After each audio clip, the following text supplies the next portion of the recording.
दोस्तों, आज की इस वीडियो में हम आपके लिए लाए हैं एक गरीब किसान की कहानी।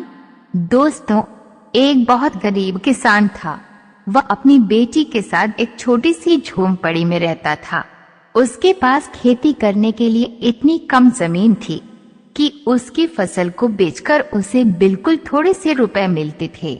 उन रुपयों से वे लोग ठीक से खाना भी नहीं खा पाते थे। वह राजा के पास अपनी समस्या लेकर आया।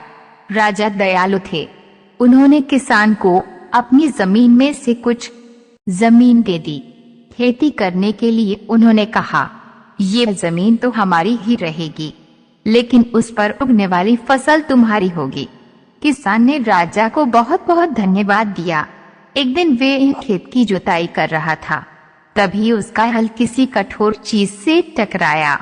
उसने वहां खोद कर देखा तो उसे सोने की एक ओखली मिली। किसान ईमानदार था। उसने अपनी बेटी से कहा, हमें ये ओखली राजा के खेत से मिली है। जिसकी जमीन है उसी की ये ओखली भी है, इसीलिए हमको इसे राजा को लौटा देना चाहिए। किसान की बेटी बोली, नहीं पिताजी, आप ऐसा मत कीजिए। आपको सिर्फ ओखली मिली है। यदि राजा ने आपसे इसकी सोने की मूसल भी मांगी तो आप क्या करेंगे? आप इस ओखली को अपने ही पास रखिए। लेकिन किसान को यह बात ठीक नहीं लगी। वह बोला, जो चीज हमें मिली ही नहीं वह मांगने का राजा को कोई अधिकार नहीं है। वह राजा के पास ओखली लेकर पहुंचा, लेकिन दरबार में ठीक वैसा ही हुआ जैसा कि किसान की बेटी ने सोचा था। राजा ने सोचा कि किसान ने लालचवश मूसल अपने पास रख ली है। किसान बेचारा सोने की मूसल कहाँ से लाकर देता। नतीजा ये हुआ कि किसान को जेल में डाल दिया गया। जेल में न उसे ढंग से खाना मिलता था न पानी। किसान को ऐसी गलती की सजा दी गई थी जो उसने की ही नहीं थी। वह खाए पड़े बिना निढाल हो गया। लेटे लेटे वह रोता रहता था और कहता था, बेटी की बात मानी होती काश, मैंने अपनी बेटी की बात मानी होती काश। एक दिन राजा ने उसे ऐसा कहते हुए सुन लिया।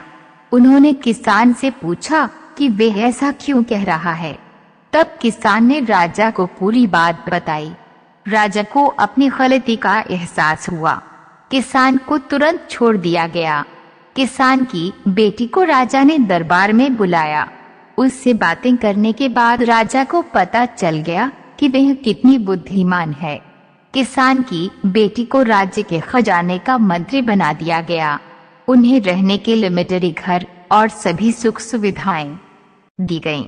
किसान और उसकी बेटी सदा सुख से रहे। किसान को थोड़ा कष्ट जरूर झेलना पड़ा, लेकिन अंत में जीत सच्चाई की हुई। दोस्तों, आज की यही वीडियो यहीं पर समाप्त होती है। वीडियो अगर आपको अच्छी लगी हो तो प्लीज वीडियो को like, share, comment and subscribe कीजिए इस चैनल को। Thanks for watching.